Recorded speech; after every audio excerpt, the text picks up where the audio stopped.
We go live. This is how we do it. Coming soon to this theater. Whoop, whoop. Stop!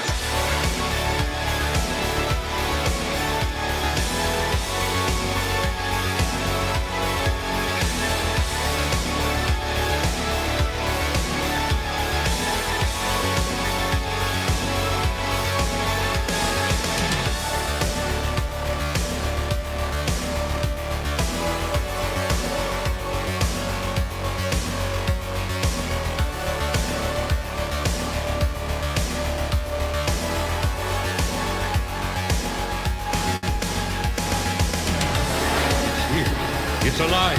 It's moving. It's coming this way.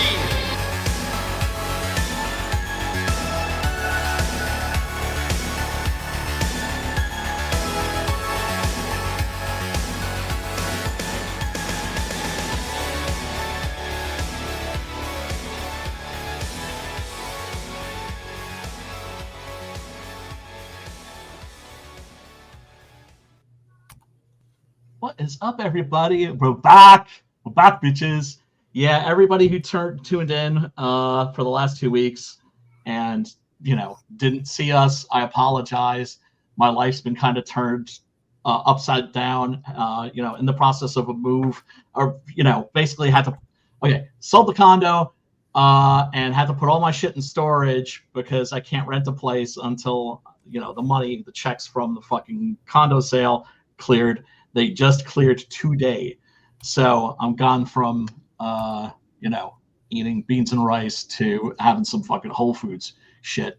But I am stuck in this hotel for now. It's like a fucking Holiday Inn. It's not so bad, but I am going a little fucking old boy up in this motherfucker. There's no question about that. A little fucking, not like I'm about to go on a cross-country killing spree, but, I might eat a live squid in a fucking a sushi joint. Actually, I'd never fucking do that. That's fucking nasty. I hate that fucking scene in that movie. Anyway, thank you so much for tuning in and sitting through that little fucking monologue. This is the Horror Movie Club, of course, the club where we watch horror movies, bitches. And the whole concept of the stream is that we're talking about a movie that there's a link to below in the description. If the movie sounds cool or interesting to you, you can always just click the link and go watch the movie. In fact, you can even be a little bit of a motherfucker like Dillard and be like, oh, that movie looks good, peace out, and then go fuck off and watch the movie. That's all good. We don't mind. You got somebody in the backstage, bro. Oh. Hey, what's up? What is up, Preston Dog? What's up, dude?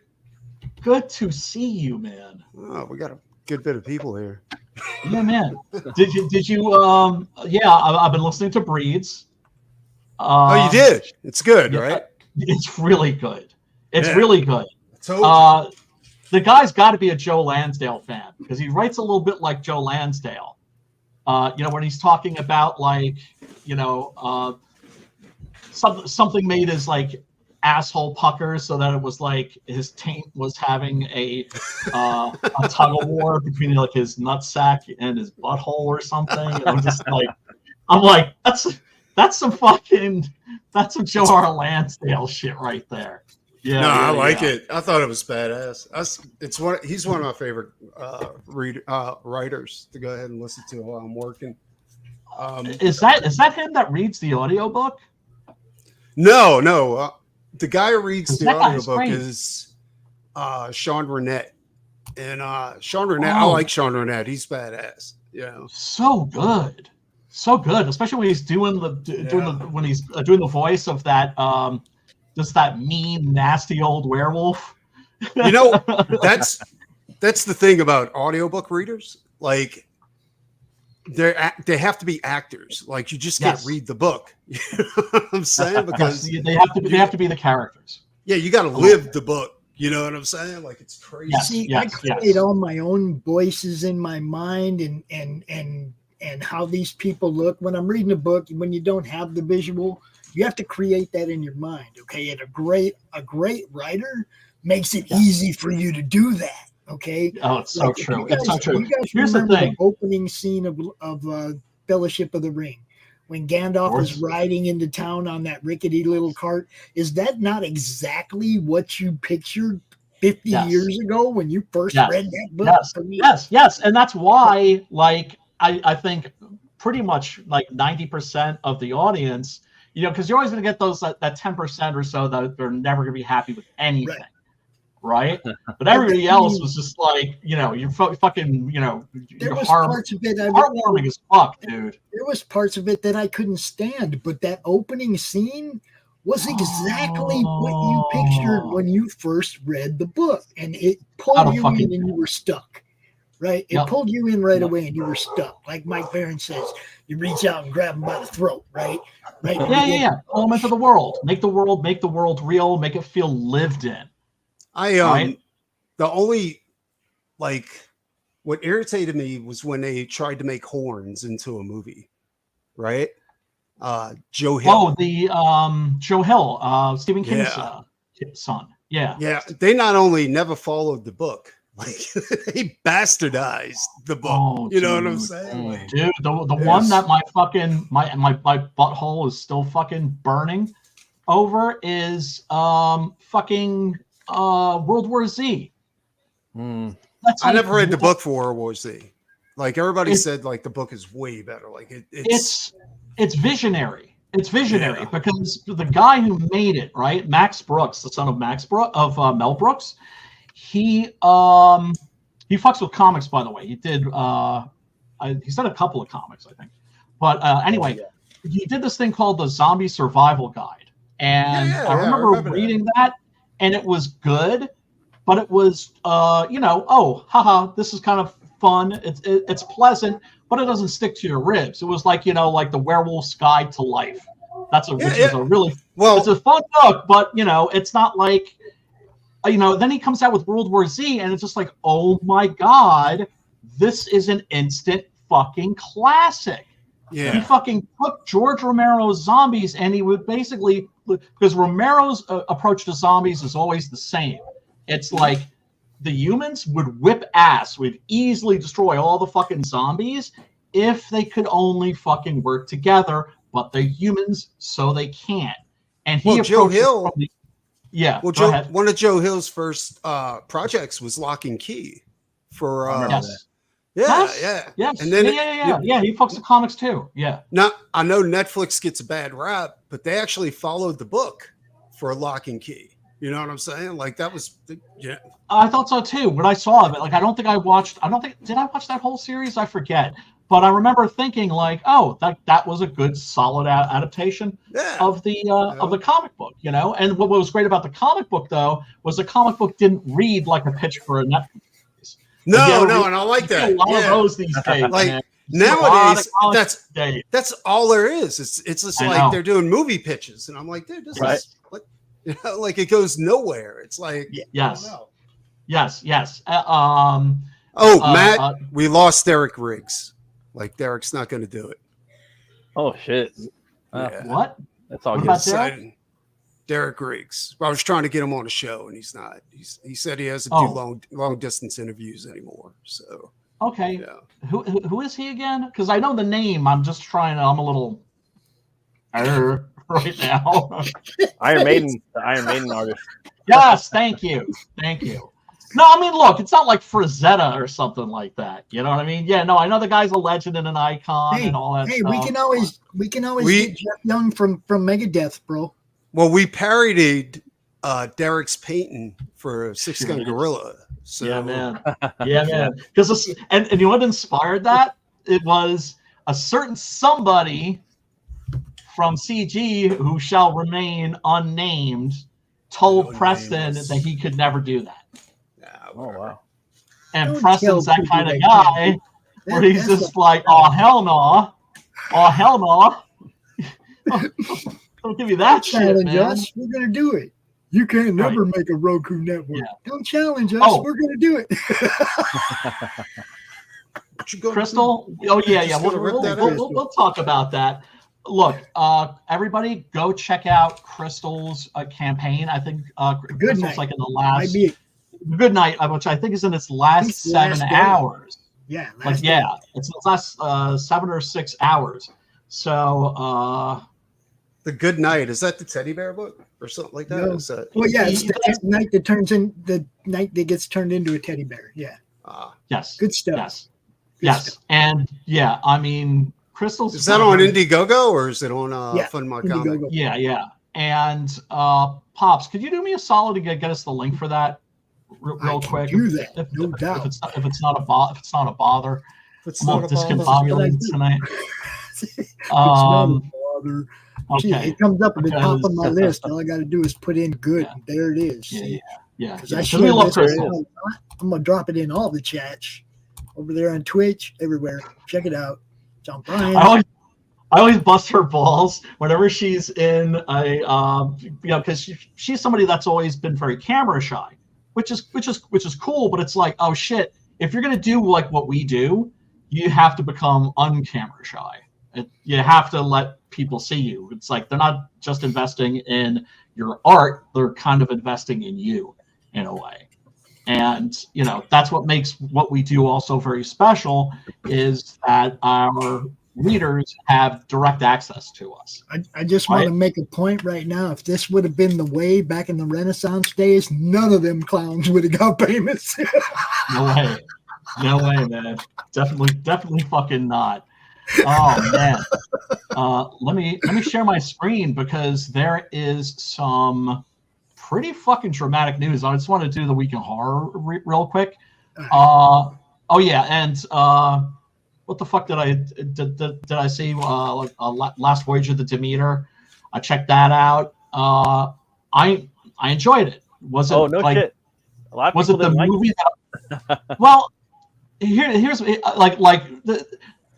Last Voyage of the Demeter is one of those movies that, like, you ever hang out and like watch a film and you think to yourself, or read a comic or listen to an album, you think to yourself, I'm really enjoying this. I like this, but so and so, right? Like, dude that I know is really gonna love it.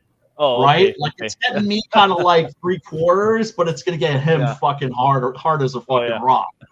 And I was just so I was watching the movie and I was just like, okay, it's competent. It's like, I kind of wish this had been done a little differently, whatever. Right. But never boring, and shows you a lot of the monster. Definitely. It's a fucking, is it the Dracula that's from the novels? No. But is it still a pretty scary fucking vampire? Yes. Yeah. I remember watching that series Midnight Mass, which was dude, that was awesome. which is a remake. It's a remake of Salem's Lot. Shameless about it. A little bit. Yeah. I think it was. Yeah, you're right. Yeah. It is, and that's cool. Nothing wrong with that. But I remember thinking, I was like, that series had me by the short hairs until you got to see the vampire.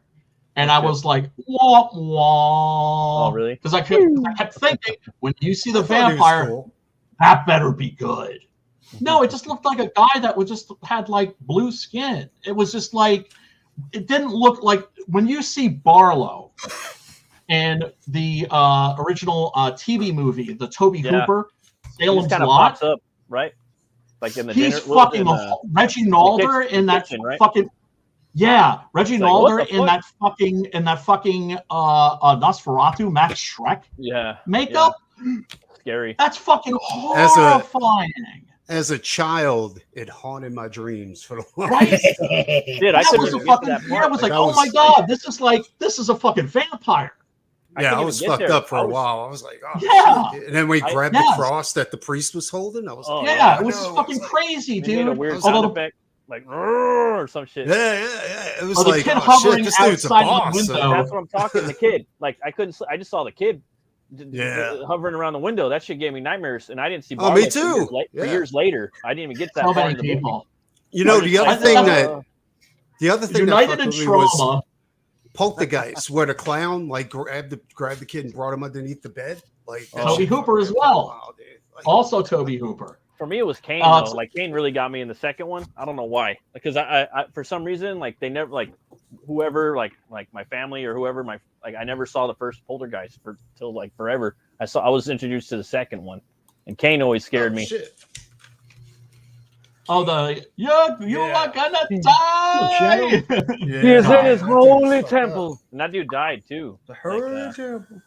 Oh yeah. Well, he looked like death. He looked like he looked like he was at death's door because he was. Yeah. I heard they found somebody that actually had cancer to play that role. Oh wow! So that they didn't have to put out the money for makeup. Oh wow! No, I'm just fucking with you. I have no idea. No, they put a lot. The budget for that, the budget for Poltergeist 2 was massive. Was massive. Oh really? Was really was much bigger than the first film. And they had H.R. Giger working on that thing. Oh shit! Yeah.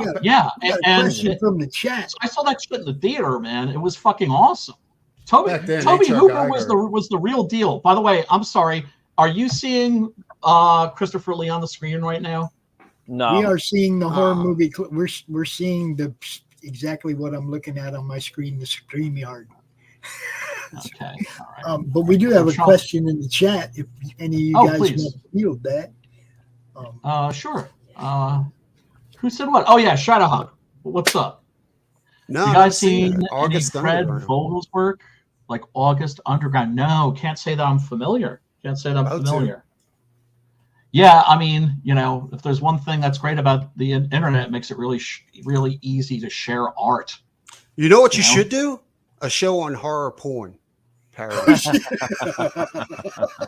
Well, there is Joe D'Amato, the Italian horror director, did the first like hardcore porno movies. I'm talking. No, actually, I think. Well, they had. I think Franco. I think it was just Franco. But they're like Spanish and Italian old movies from like the 70s. I know where they would do softcore and hardcore versions, and it would be like a straight up like zombie movie, but there'd be like penetration. Well, no, like they actually have like a high end zombie porn movie out there, and they also have a parody of Hellraiser, and different things. I know the Batman. It's almost Batman not even parody looks expensive. Like they it's almost not even erotic. Like it's just like, oh my god. well, you know why they started doing those. Erotic. I couldn't even get down with it. It's like who? Yeah, look, doing that. Lena Romay and the Bare-Breasted Countess.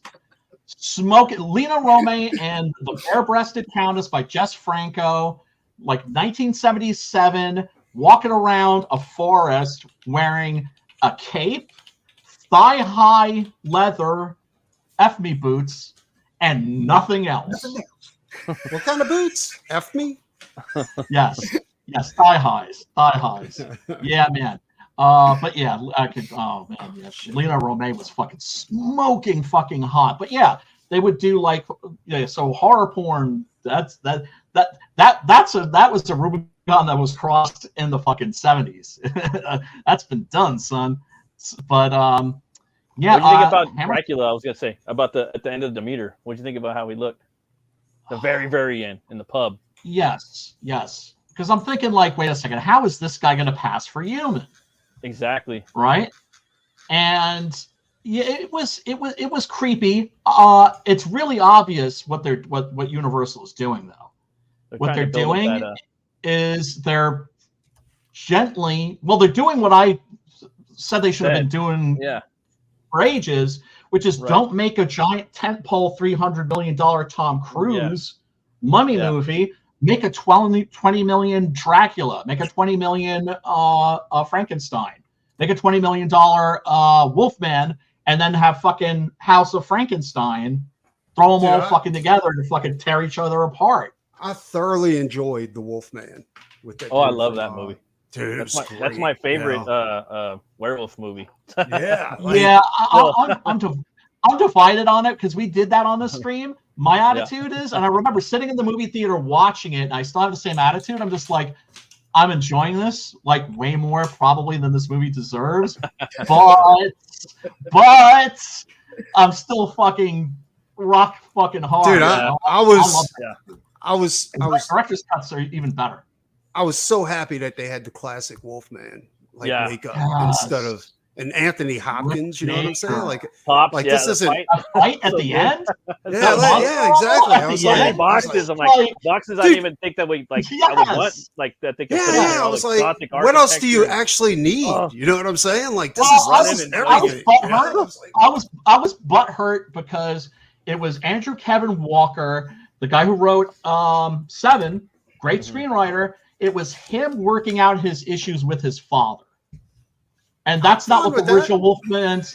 I'm pretty cool with that. I'm cool with that, dude. Like, I'm but totally it makes cool it more with that. gothic too, because it's like that rich sun coming back home. That's true. That's true. So it's gothic in that regard. It's gothic in the architecture. It's just the feel. And Benicio, Benicio dude, he was so good, dude. There's gore. The cinematography was on point. The fucking yes. That's the thing though. Like I think like modern movie makers, especially horror movie makers, need a digital effects are great, but they need to lay off of that and take a page from Hammer's way of making like Dracula movies. You know 100%. What I'm saying? Like, because make it gothic again, dude. Make the monster like I've been saying since fucking forever. Lower the budgets to like $20-50 million. That area, right? And make the monster scary again. Exactly. And way more nudity, right? I mean well, no. You know how I feel about Hammer, about the Hammer movies, was they became less sexy when they started showing more skin. They're showing too much. Like when they just had the booby dresses. Like the really smoking hot chicks with like the low cut dresses, the booby dresses, and the fucking the fucking corsets and shit. And oh my god! Did anybody else think that smoking hot? Did anybody else think that all the Hammer chicks, like the chicks that were in Hammer movies, were like heroin addicts? No, they did look kind of baked out a little.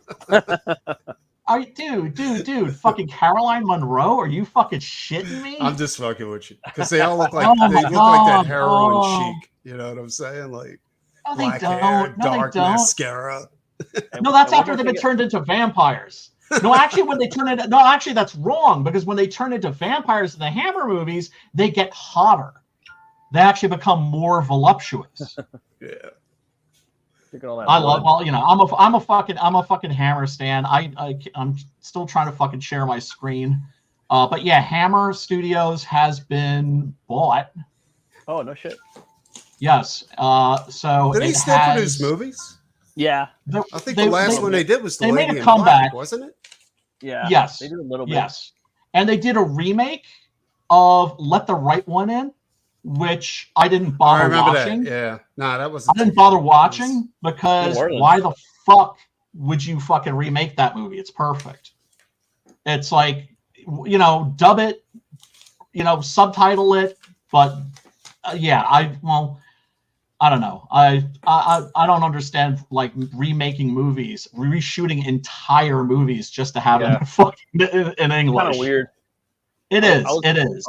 I was gonna say about the Demeter, it was cool to have Dracula like completely devoid of like human whatsoever until like towards the end. You know what I mean? He was just a straight demonic, like he was a demon. He was a monster. You know what I mean? He was a fucking monster through the whole movie. Yeah, that's why I did like scary. Demeter. That was, for me, it was just some of the CGI, and I thought the movie could have been cut a little bit. It could have lost 15 minutes, but what movie these days couldn't lose 15 minutes to like a half an hour? The problem is that they lean too heavily on CGI. Too much, yeah. It's like, the actor's perfect too. He's all tall and scary and shit. Exactly. One of my favorite movies was 13 Ghosts. That movie's dope, because dude. it was all traditional. It was all traditional, like 100%. Makeup. I know the guy who wrote that actually, and he's actually fucked with comics too.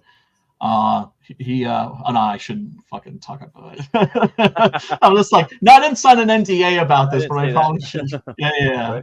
I probably, it's the internet, it's the interwebs. So it looks like what they're gonna do is these are people that aren't just bringing Hammer back in name.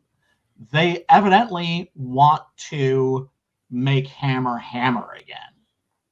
I'm down And with so they're starting out with Dr. Jekyll and Mr. Hyde.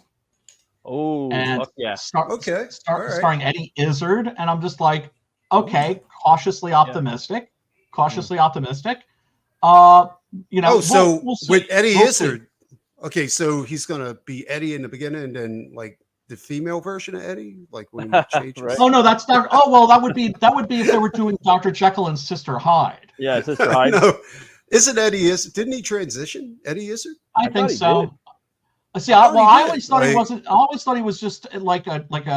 I think he did, but because he used to say he was a transvestite, right? Because a transvestite is like Ed Wood. Ed Wood was a transvestite. That's to say, he was a guy who was totally straight, identified as male, that just was like into wearing women's clothing because but Eddie, I don't think he doesn't dress as a man anymore. Like he only dresses as a woman.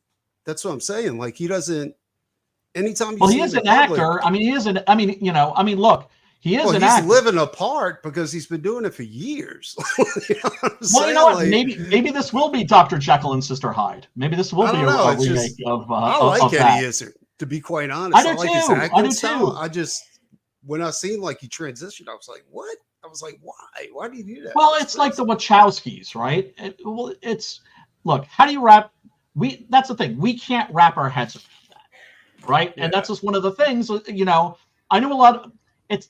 Here's the thing. Trans people didn't used to be so obnoxious. Trans people used to be awesome, right? Yeah. The fucking drag queens and shit and fucking New York City bars were like some of the fucking chillest people you will ever meet in your life. Some of Don't the realest misread people. what I'm saying. Like, I'm not saying like it's a bad thing. Yeah, no, I'm of course not. Like, yeah. It's just kind of an odd choice for... I've always thought of Eddie as like English punk. You know what I'm saying? Like... Right. But every... Yeah, well, I mean, look, Leo, maybe the guy's got issues. Who doesn't? You know? Who doesn't? That exactly. You know, it's you know, look, you just want people to be happy. You know, that's it. And you know, not groom kids. You got to stop talking about people badly about transitioning, Brian. You got to stop doing that. No, hey man. Look, if older me could go into the future, I mean, into the past, and like, I don't know, maybe like 5-10 years, and give my younger self advice, it would be, dude, you have to start wearing a dress. You have to start wearing a dress. You have to change your name to Brianna. And you'll become a successful comic book writer. And you will become a successful comic book writer. Brianna. Just do it until you get famous. Then you can go back. It's fine. Yeah, exactly. Yeah. Right. Because there's like 250,000 genders now. Dude, me and Matt are planning on doing that already. We're in a relationship. It's fun. Everything's going to work. Well, yeah, I mean, I'm supposed to tell anybody, man. Yeah, I'm supposed to get out. Yeah, you gotta keep that. Well, the whole point is that you don't be private about it. That becomes your identity. That you just blast it out with a bullhorn, right? It's just like I remember hearing like Joni Mitchell got pissed when she was asked to be on the Lilith Fair, and like she got offended. Like fucking Sarah McLachlan was like, yeah, it's like a concert festival, women only, like all the great like female rockers, and she was just like, fuck you, I'm not like that's what I am. It's just like I'm a female rock artist. I'm not like just a rock artist. Like, get fucked. That's retarded. Like that's I did. It's it just God. But everything is about personal, dude. I know everything's about identity these days. We fucking know that. Anyway, we should start talking about tonight's movie, which is Without Warning. Look, what can I say? I fucking love this movie. It's completely fucking cracked. It came out like I think around 1980 or so. It was, I think, you still had the drive-ins basically when this movie was made. I know that because this is like a total drive-in movie. Let me. What I like that I like seeing Jack Palance in here. Maybe we can Jack Palance! I think they should bring drive-ins back. I know they built one. Dude. They built one But over only by if my they house, show- dude. A new like 5 years ago. Yeah, I mean, well, they should nobody bring goes to the drive-ins movies back. anymore. Yeah. They should go to bring that shit back, but only if you're going to show drive-in movies. I don't want to fucking go to a drive-in and see fucking Avatar. Yeah. Do you know what I'm saying? Oh, I see. I want to go and see Dawn of the. I want to see the original Dawn of the Dead. I want to see the Texas Chainsaw Massacre. I want to see fucking, the Terror from Below the Sea. I want to see fucking Invasion of the Saucermen. I want to see the Blob. Like shit like that. You'd probably be the only one at the drive-in. Like, no, they have a big festival in Pittsburgh. There's a drive-in in Pittsburgh that gets a huge turnout when they have like a Hammer Horror marathon or something. No, or I mean, that's my thing too. Movie. Yeah. Not a lot of people. Not everybody's into that type of stuff. No, but there are a fucking shit ton of us. There are a shit ton of us. Yeah. Like I said, on a fucking first of all, Sim, what up, brother? Ink Slayer's in the motherfucking house. The Alamo Draft House that's by me before the shutdown. I remember going to see a 3-hour Russian science fiction movie on a weeknight. What's that called? Right? What was it? Do you remember which one it was? Stalker. No, that's not the one I was thinking. Stalker. It's amazing. It's by the same guy that did Solaris, Tarkovsky, right? But it was just like 9 o'clock on a weeknight, 3-hour Russian science fiction movie, and the place was packed. It was sold out. So that's the thing, is more and more people are discovering the fly shit. And they've got 5 screens, and so they'll have like the Marvel movie, the Brad Pitt movie, whatever. They have the mainstream shit in the first 4 theaters, but that 5th screen, it's going to be something like some cult shit, right? Or maybe a classic, like Once Upon a Time in the West or something like that. But it's going to be an older film. For usually a new like 4K transfer or something like that. Terrifier 2 is getting a theatrical re-release in October. Oh wow! Yeah, a lot of people are gonna go see that. A lot of people are gonna go fucking see that. It's gonna be a big October, I think, this year. Big Halloween. I don't know. I just feel like a lot of people are gonna celebrate. It's the best time ever to be a fucking horror fan, and horror's bigger than it's ever been. What sucks about that is, obviously there's like a glut of shit and there's a lot of garbage out there, but usually the cream rises to the top, and like the Macho Man Randy Savage, and oh yeah. Hey Brian, yeah, I have had somebody approach me about pimping his book here in the future. Book titled King Cryptid. Oh, Pete Sametti? Yeah, he wants to come out on the show in October. No fucking way. He wants to come out on the show in November, in October. So if you're good with that, I will make that happen. That would be awesome. That'd be awesome. Right, cool. Yeah. No, look, I love Pete Sametti. I'm just a little butthurt because I submitted 6 Gun twice, and he turned me down twice. That fucking cocksucker. He turns me down every time I submit something to him. Oh, no, he didn't, because I got it covered with your art on it there, Doc. No, but this I'm talking about books. Cool. I'm not talking about like IPs. Like, let's get him on here, and we'll both just corner him and just fucking. And just make the interview about why didn't what'd you give us the finger for, dude? Really? Do you really want him to tell you live why though? No, it's okay. But no, I like the other day, Preston, that had it came out on a Wednesday 19. What's that? Oh, that one? Yeah. Yeah. No, yeah. I'm not talking about that though. I'm talking about like. I know, but I just got it the other day. I was just saying that just popped up into my house the other day. So. Oh, that's awesome. My second Preston cover. I think a second Preston cover in my house. Oh, sweet. Nice. What was the first? Nice. That's 6 Gun Gorilla, brother. Oh, okay. Oh man, Come on. I got one on my wall. I got What was the first? page That from. wraparound cover was badass. You want a fan for life on that, dude. Hell yeah, That man. was my favorite. Well, Preston's one, just. actually. It's right behind me somewhere. Wait, is it? Oh, it's right there. Yeah. Good stuff. It was no. Well, I mean, it's sick because, it's like we've been around for a while, and so it's always fun watching people level up, and like Preston's leveled up to that point where like he's his own thing now, right? Whatever. It's like every artist starts out imitating other artists, and you'd look at his shit and you'd be like, oh, that's so Bisley, or oh, that's so Frazetta, and now you're just like, damn, that's just Preston. The funny part about it is now I do recognize Preston's art whenever I see it without having to check and see if that's Preston's art. No, it's like I think definitely don't top think- notch, bro. Just saying. I don't think imitation is a problem. Like a lot of people, No. you're just copying, blah blah blah. But no, as long as you if you're not trying to do it exactly, like Andy Smith used to draw exactly like Bart Sears.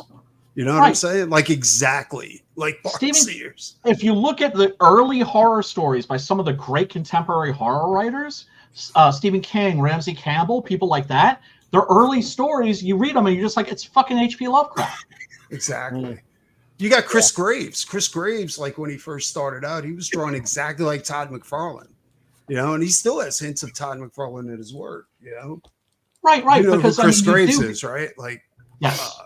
okay. I'm just waiting for the day that Preston draws me a Crom. Crom. I finally got some That's Frank Forte's Crom right there, but we got a whole man. Yeah, that one's awesome. I was talking about it the other day. I got a pile with like 100 different Croms from different artists. That's awesome, dude. I almost have enough to do a damn art book. Dude, the dank dealer, I would totally rock the dank dealer on like mugs and like t-shirts and lunch boxes and shit. The dank dealer is the fucking funniest thing, man. Don't hate me, Vic, but I still think that's the best piece you've ever done. Yeah, it is. I just remember when you first did that, when you first unveiled that, I was fucking dying. It was awesome. Preston, if you haven't seen it, basically he did Crom, Pops' internet troll as like the death dealer. He called him like the death dealer. He's got a big old hookah bong and shit instead of it's really funny. It was perfect. Yeah. Matt, did you ever finish your biker Viking book? Oh, I'm like halfway through it. Gonna launch it in about a year. We were just talking about that before the show. Yeah. Hopefully, we were talking about that backstage because I'm eager to see that shit because Matt is also one of those guys that's leveling up, and it's just like I said, I just fucking love that shit. You want to see what I was doing at the beginning of the show, B? Oh, sure. Let me also highlight this comment. Oh yeah. Yeah, that's going to be for the Kickstarter campaign. Yeah, nice. for the Roku campaign. And look. Yeah. So that's going to be my contribution when you back that campaign. You will get a PDF. If you want to back, my shit.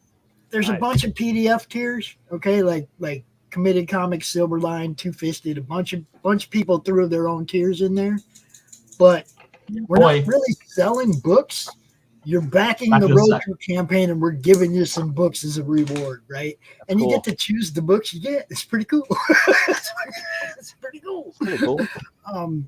But yeah, Brian donated 1 through 6 Gun Gorillas. So if you want to read 1 through 6 Gun Gorilla, you can back it at that level. You get it. Matt, you want to field that comment till Brian gets back? Sure. Hammer went out of business, and some unrelated guy came along and named it his company, Hammer Films, and eventually absorbed the old Hammer into his new Hammer. It was more of a grave robbery than a buy. Holy shit. I never knew that. That's crazy, dude. He had That's the money insane. to smack other people off of his claim. So money gets it done. Money does Money get it always done. gets it done.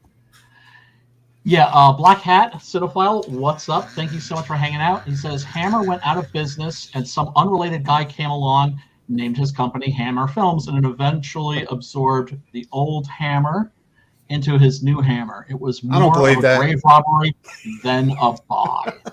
Yeah, no, I mean, I don't think. Well, that was the thing. It's just like I mean, shit. I am a Hammer stan to the fucking core, right? No, I love me some. I totally believe that happened. I love me some fucking Hammer, right? To the fucking bone. A monster kid for life. When I heard Hammer was coming back, I was psyched. And then, but also a little cautious. And then they released these movies, and none of them were Hammer movies. Like, none of them were like proper fucking monster movies. You know, if they start a new Hammer Dracula, look, fuck Universal. If they're not going to do it, they should start a fucking basically revive the old Christopher Lee franchise with a new actor, right. And same thing with Frankenstein too. You know, I think they should do an AI version of Christopher Lee and just have him act in every movie. Yeah, right. You know what's, the voice you know what's weird? Yeah, you know what's weird? I've never seen Rogue One, but okay. The Peter Cushing that's in that, the actor that they CG fucking his face onto, which evidently looked horrible. The guy, the actual actor, looks like Peter Cushing. Yep. Yeah.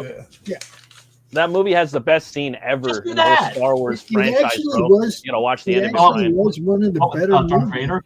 Yeah, it's Vader scene. Yeah, he's Michael Myers. Yeah. Okay. You look pretty badass. I'm sorry. What was that, Pops? I say it was really one of the better movies, you know, after the original three. But we all knew how it was going to end. Yeah, but it still doesn't hold the candle of Spaceballs. Right. Space Nats. Spaceballs. I don't like Space Nats. Space Nats has like two funny jokes in it. But may the Schwartz be with you, and we ain't found shit. When they're combing the desert. Your Schwartz is as big as mine. I don't know. I love Spaceballs. I think. Yeah, me too. Spaceballs was. I know people love it, but I was just like, I still think there's only two funny moments in that entire fucking thing. Anyway, Joan Rivers. Because you're not good at giving good helmet. That's Joan Rivers' voice for the C-3PO robot. That alone was worth the price of admission. Yeah, I know, right? Yeah, Black Hat was talking about Lovecraft, how he died a pauper, I believe, of stomach cancer. Yeah. I think most creators do. Yeah, you know who else died a pauper? Bill Finger, the creator of Batman. They buy that stuff and then they put it away till you're dead, and then they make money off it. That's the whole point.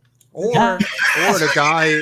Yes. Van Gogh sell a single painting in his entire career. Or your partner steals all the credit for creating the character, and you die a lonely man in your hotel room. About Bob Kane? Oh God, they're fucking legendary. Like Bob Kane evidently famous like just draw a hand for me. Yeah, and he couldn't do it. He had to get somebody else from the world bullpen to do it. Are we roboting? A little bit. Brian was. Yeah. Oh great. Well, you're good. Watch out for flag. One thing you can do sometimes to bring it back is to turn your camera off for a minute and just use audio, and your computer ain't working as hard. I can't hear what you're saying, Pops. No. You might want to shoot me a message. Brian's having serious problems. Watch out for flag. Actually, it sounds like modern music. It sounds like fucking auto-tune.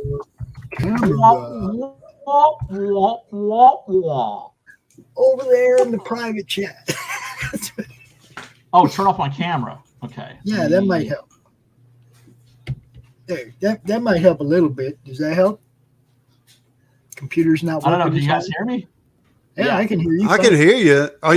Do you just have really bad service in the hotel, or? I guess. Yeah, it's just like, I'm like, just connected to their fucking internet. This is why I couldn't do the stream for like 2 weeks. Or is that chick you rented like on her phone? What? I missed that, man. Do you care to repeat that again, Mr. Acevedo? Or is that chick you rented like stealing all your juice because she's on her phone, like playing games and shit? Hey, man, I have heard that there are ladies of the night who are bringing their Johns. Yes, ladies of ill repute that bring their Johns to this hotel. Get out. It's what kind of hotel are you staying in? It's not an hourly hotel. It's like an old Holiday Inn. No, it's not a no-tell motel. No, it's like it's an old Holiday Inn. Holiday Inn, that got done in by the Rona. Do you know what I'm saying? Dude, that shit's going around again. Look, Holiday Inn works really good for the ladies of the night. Check it out. Right? The first customer of the day pays for the room. And then they got the room all night long for everybody else that they hook up with, right? What are you, a pimp? No, this is just he did time. He did time. Pops knows a little bit about the underworld. I've been around a few blocks, a few different blocks. There was a time when I owned 10% of a online what do you call it? Escort service? No, long time ago. Okay, one of my first ventures into business. Greasy. I never considered like pimping, but maybe like becoming like a porn director or something like that. Maybe you're doing. No, I feel too weird. I feel too weird. Like people like fucking in front of me. I would just I don't think I'd be.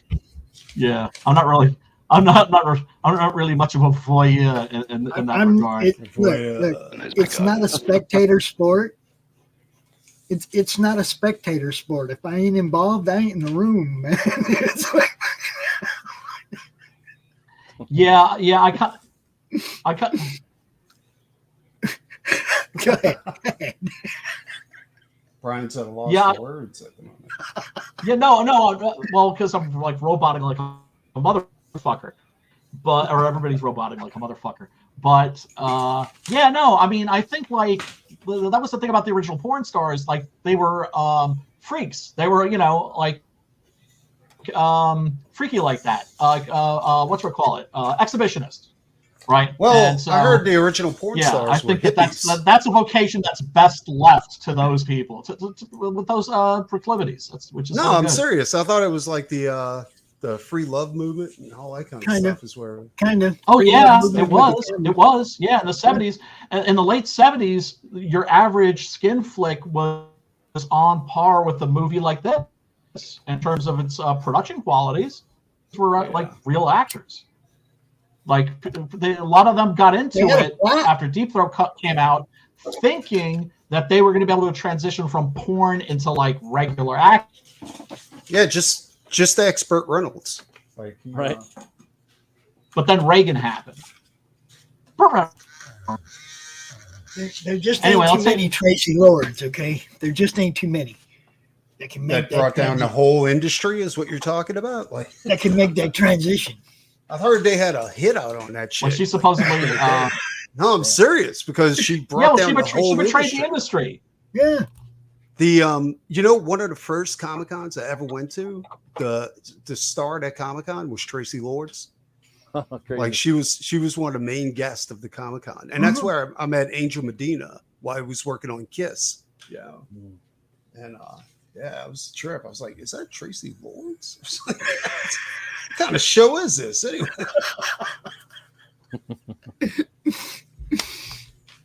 But she did make that transition from one screen to the other. She absolutely did. She's one of the few that did that. I think Brian's gone. So what's up with this dude with my hat? How come he's got it all fucked up? Oh, put him back on the screen. B, what happened?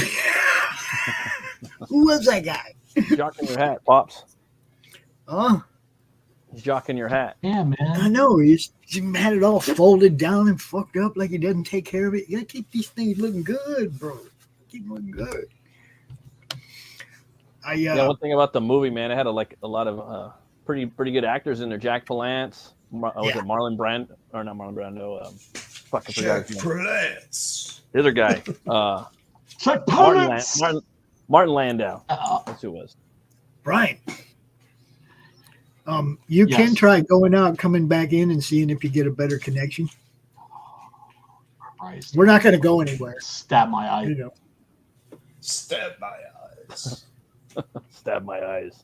Yeah, I guess the main monster in this movie is played by the same actor that played Harry and the Hendersons and the first Predator. Okay. Yeah. I think he passed away. I think he was a Laker too. I'm not sure, but I'm one of the LA Lakers. Yeah, man.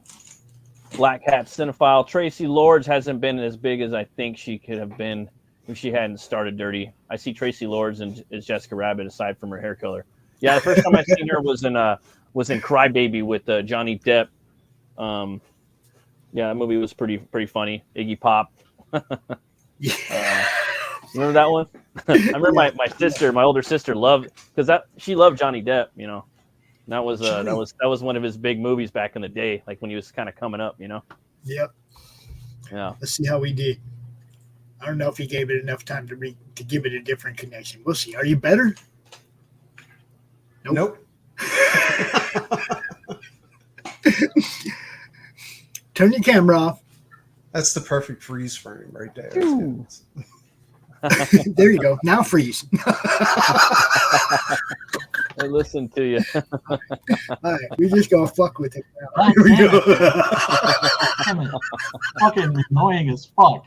Am I roboting like a motherfucker? Is that what's going on? Because I hear you guys pretty well. No, it's not your voice. It's your face. Your face gets that's what I said. The camera's drawing too much of your. Gotcha. And every time it does that, I notice the view account goes down. Oh, snap. Yeah, well, I mean, look, people didn't came here to fucking check out like some fucking horror movie trailers. Let me throw on the trailer for. He's like, whoop, whoop. Yeah, the I don't know. Did you watch this movie too, Pops? Actually, dude, I've been so busy building the campaign page and getting everything ready for the launch on Saturday that I haven't even been helping people with their shows much. I like get them started and I go back to work. You know what I mean? I was working at the beginning of this show, setting up the graphics for adding Brian's tier to the campaign. You know what I mean? It's like turn your camera off, me. That'll probably help. Okay. Let's see. And tell you again who this clown is and messed up my hat. This is Cameron Mitchell, man. It's a sign of quality. When you see like a low budget horror movie in the 80s, it's very often a little bit of a movie star, like the 50s and the 60s. So he was in the point of his career where like you pay him and you're like anything. I'm trying to. Okay, it won't let you turn off the camera. No. And this is the deal with hotel Wi-Fi, people. All right.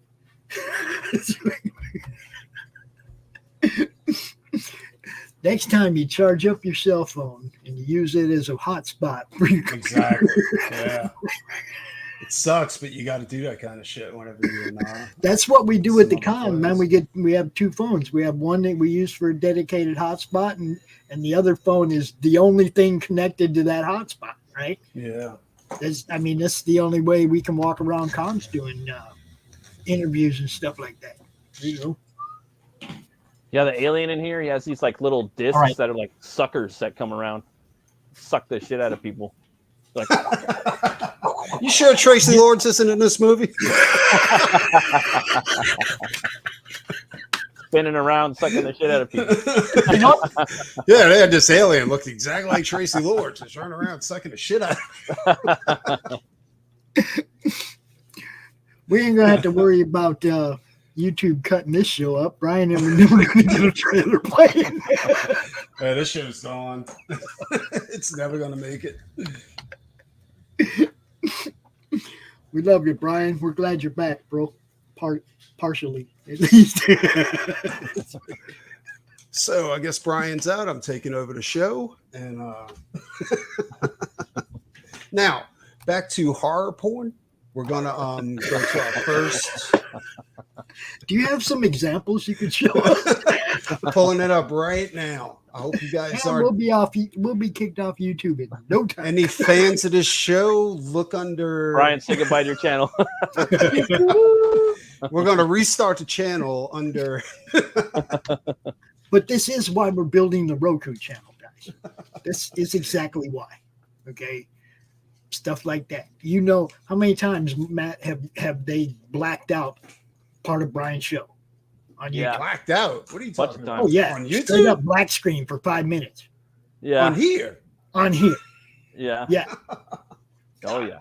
Damn. I thought they just took your show down. Facebook I didn't know does they it. blacked it out. Facebook goes after our audio and YouTube goes after our video. They both make money off us. We don't make nothing. Crazy, dude. And Yeah. they got the nerve to mess with our shows, right? Look, I want to build the Roku network just because of that. You can watch Brian's show on YouTube. But then if you want the uncut version, the version that YouTube didn't chop up and Facebook didn't chop up, then you slide on over to the Roku channel and you watch the uncensored, uncut version. You see what I'm saying? Because they do it. I've been doing his show now for quite a while. There's a lot of black spots. Yeah. That's Even racist. when we do a replay of one of his shows, YouTube does that. It's crazy. Is he with me? Is he with Brian. me? Fucking hotel high with this Wi-Fi. God damn it. This is better How now. much they charging you for that Wi-Fi, B? Not much. I mean, hotel, I managed to find this place. I've rented it for like a month for Right. Oh, like that's cool. Too much, but yeah, we know. Yeah. Too much, but yeah, but Yeah. not too brutal, but yeah. Let me try and show this this trailer again because man, I remember seeing this as a kid. First thing that you need to know about this movie is that basically it's the same exact plot as Predator. Yeah, it is. And it's got Predator in it, right? And Does it? and Yeah. the fucking really crazy thing is this guy right here. That's a nice shot of the alien. Let's see. There he is. Yeah. Sim was digging that. Sim was digging that alien. Yeah. I'm kind of digging Oh, the it's alien, fantastic. too. I think he looks cool. Looks pretty They- dope. Classic look. Pretty metal. They paid Rick Baker, who was like at that moment like the greatest makeup artist in the world, right? Arguably. And they paid him $19,000 to sculpt that mask. It's pretty for dope. them. And it's fucking dope as fuck. And It the is. alien, when you see him in this, is so not disappointing. Yes. But the crazy thing is, the really sick trivia is the actor that's wearing that mask is a guy named Kevin Peter Hall, Yeah. who was the Predator Yeah, in yeah. Predator. And Harry, Harry and the Yes, and Hendersons. Harry from Harry and the Hendersons. the Yes, best yes, Bigfoot ever. Yeah. Love that I movie. did think that. I thought that was an awesome movie. too. Fucking love Harry and the Hendersons. Yeah. John Lithgow. Like when he kicks him in the balls, he's like.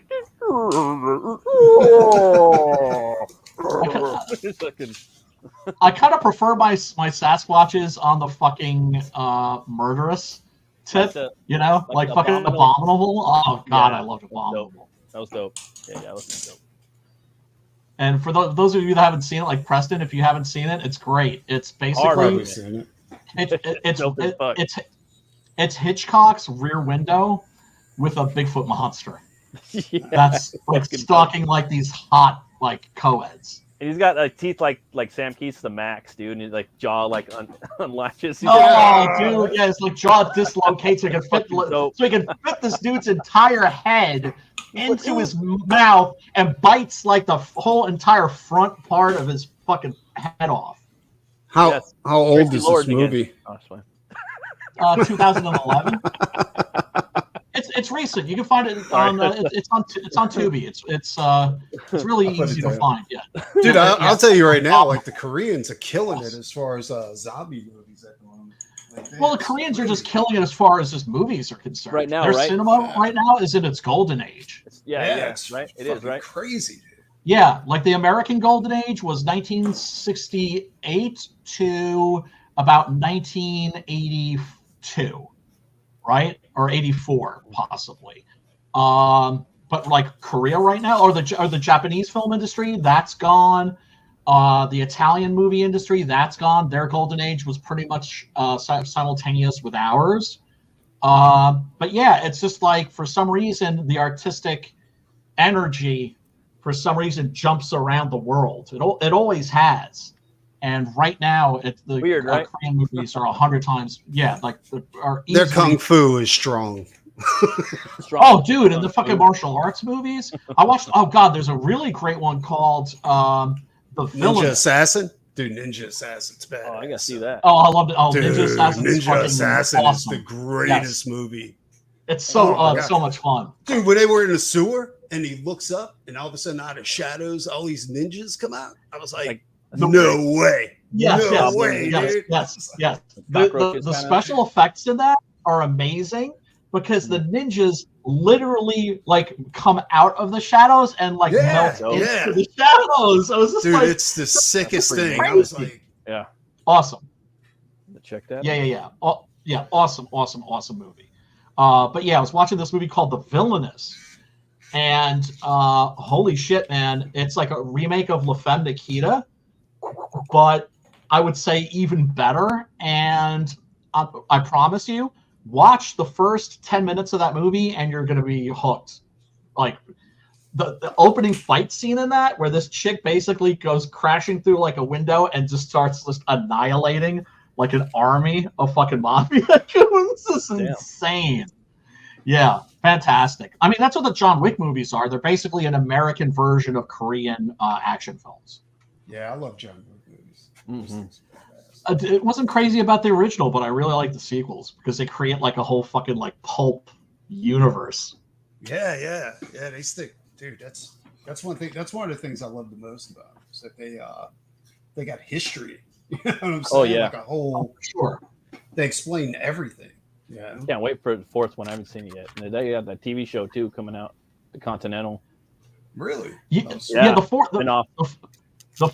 Well, also what I love is that they up the ante with the fucking martial arts battles. Yeah. Right.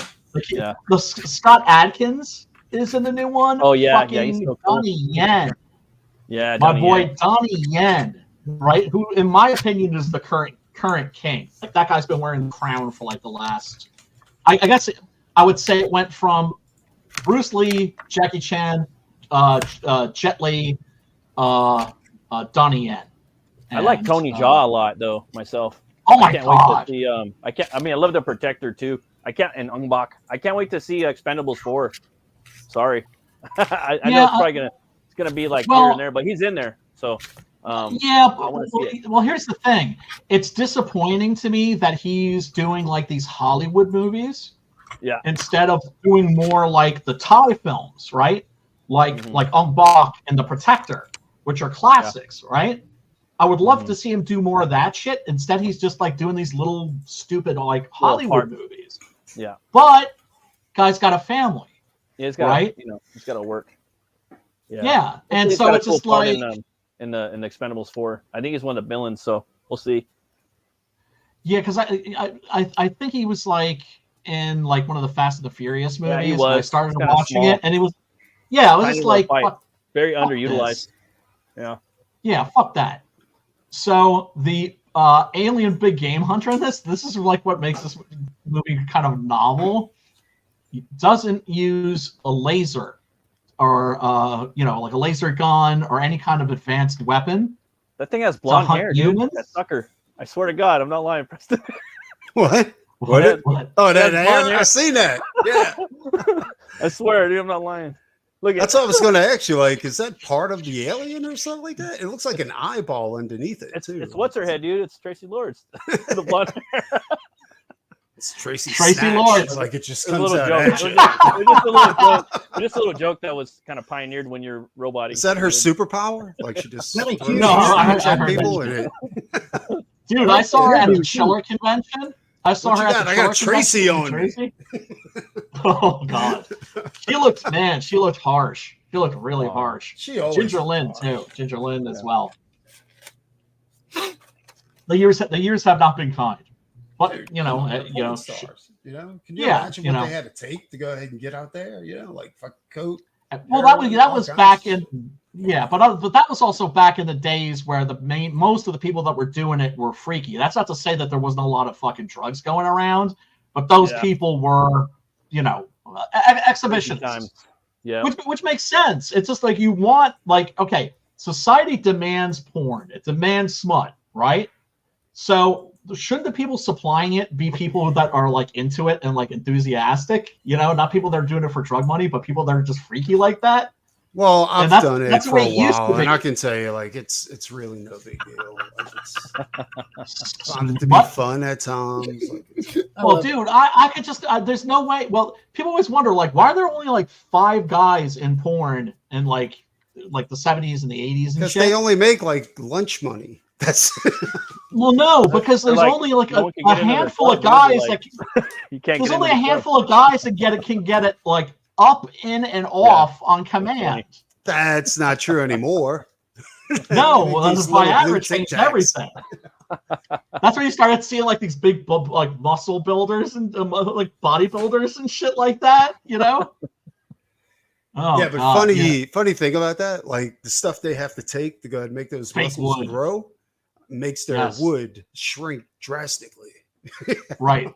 So they're also doing it. Their nuts are turning into raisins, and they're fucking gonna give themselves a stroke from fucking taking all that Viagra. So the alien in this, I think you'll agree with me, Matt, is like a bow hunter. He's like Billy Tucci. Yeah. Right. Definitely. It's like he's an alien, so he's come from outer space. So he's got to have access to like some pretty advanced weaponry. But instead, he's throwing these animals, these discs that are actually alive. A lot like Predator. Right? Yeah. So I'm thinking, like, on his world, this is probably how his people hunted back in their version of the Stone Age. Right. And he's probably like crashed here somewhere, or I don't know. Who knows? We don't really know what. I mean, he came there. Yeah. Well, yeah, as Chuck Palance says, he has come for, like, he's a trophy hunter, right? Like he makes that distinction between like when one of the chicks is giving him a hard time, he's just like she's freaked out, like looking at all like the we get the scene that's kind of like a little bit like Hitchcock, the birds, right? You see all these like stuffed and mounted animal heads. And so homegirl's all like freaked out about it. And he's like, hey, I eat what I fucking kill. Yeah. Right. So he's one of those dudes that's not, not killing just to get his rocks off. He's just like a genuine hunter. And he knows the difference, right? He knows that the fucking alien isn't hunting them for food. He's hunting them because he's getting his rocks off on fucking killing these people. It's crazy though that like you were saying earlier, like they had him and then Landau's even like nuttier. You know what I mean? They're both kind of makes me want to watch the movie again just because of that little dynamic. Oh like my God! Kind of similar, but not quite. Just enough to be one-upping each other towards the end of the film, which was kind of funny. Oh, dude, both of them. Chewing up the scenery like motherfuckers. Fighting that shit, yeah. And then you got a young David Caruso running around in there. Yes. Fucking showing his ass on NYPD Blue or whatever back in the 90s. And then First Blood before that. Yes. Yep. Yeah. I think. This because I know this came out around the same time as First Blood. Yeah, there he is, about to get a little action. But yeah,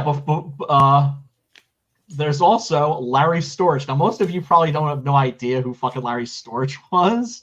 He was an actor on a TV show that was on in syndication when I was a kid called F Troop. Oh, yeah, I used to love F Troop. He was also on Love American Style, wasn't he? And the original Ghostbusters. Yes, with Tracy the Gorilla and fucking Chuck McCann. Right, okay, so I'm not the only person here. No, I know who you're talking about. Yeah. Okay, so I'm not the only person, because I was thinking, like, I know who this guy is. Like, oh shit, that's gonna fucking like. No, I recognize him now. Yeah. Yeah, so he comes across the shotgun that the father and son, who were not getting along, were when they got fucking jacked by the alien, and then he gets jacked too.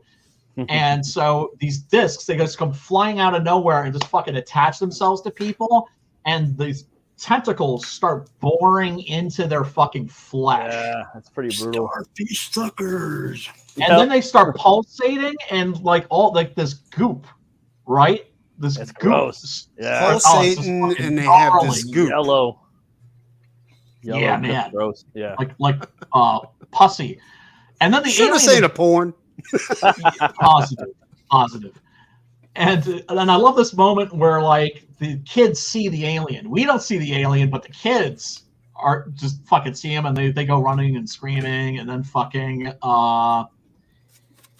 yes. Greg Brady comes to the rescue. I'm sorry. So, he is very Greg Brady-ish. I forget the name of this actor. Mind you, he's perfectly cast, right?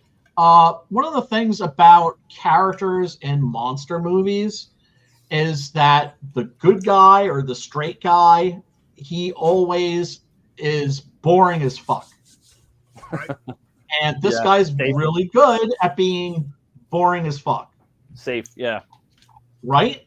But there is, there's an approach to that. That's not to say that that's not its own style of acting. Everybody can do it, right? Right? So they go into this shed, right? That's marked water department. Evidently, this is the only thing they built. This is the only set that they built for this entire movie. Are you serious? The shed. Yeah. Oh, shit. Everything else was like a location. This is the only thing they actually built. And then, of course, naturally, since they built it, they have to blow it the fuck up. Right? Dead, bro. This is a low budget movie. Fuck that shit. Oh, no. You don't want to go awesome. in there. Yeah, it's great. They go over to this because their friends have gone missing. And so they find the shed, and they open the door, and it's a Lucio fucking Fulci movie in there. Yeah, totally.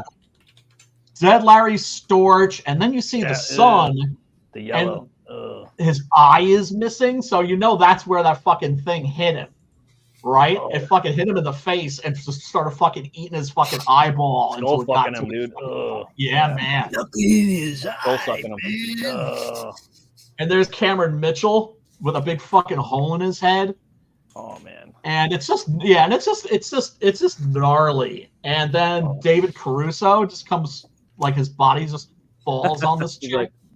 Yeah, just hanging around. Yo, sup?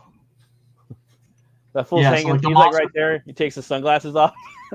Yeah. Remember that shit? Yeah, man. So they go running, and this is like one of my favorite moments in the movie. You see that the creatures that the alien is throwing at them glow in the dark. Oh yeah. Which is a really neat fucking detail. And these things look cool as they're just going and like streaking by. It's kind of scary, finally, dude. Yeah. Finally, you get to see exactly what these creatures are, right? Mm-hmm. And so one of them fucking hits a fucking windshield, and suddenly these tentacles start going out, sprouting out, and these teeth kind of like open and just start going. It's very Lovecraftian. I'm about to say the same thing. Yeah. It is. Yeah. It is for sure. And that's one of the things I like about this is in Predator, don't get me wrong, I love me some fucking Predator, but in that it's an alien big game hunter with like what, you know, contemporary for them, advanced technology, fucking you know, a camouflage, full camouflage, fucking you know, laser guided like bolt casters, and in Predator 2, he's got that fucking combo stick, that fucking spear, and the disc and all that shit. Ooh. This motherfucker's old school. He's just fucking throwing these things at people. Ninja Lovecraftian stars is what he's doing. Yeah, because that's one of the things that's difficult to get right in science fiction is the truly alien. You should have like a catchphrase like "suck on this." Yeah, right. Well, you know what's funny? I'll play the. Yeah, baby. That would be in the Schwarzenegger version of this. This is really going to bite. This is really going to bite. Yeah, man. Yeah, let me roll the. Hey, Brian, go ahead and this roll. Sucks worse than Tracy Let's Lewis. show everybody why we need to go to Roku. Yeah, for sure. And actually, yeah, that's actually before we even look at the trailer, let's take a look at this. Oh no, wait, that's towards the end. Of we'll do that then. Go ahead. Let me show the fucking the trailer, because I remember seeing this on TV when I was a kid, and I was like, I don't want you to chop it up. I want you to play it. I want them to chop it up. I want to show everybody exactly what I'm talking about. All right.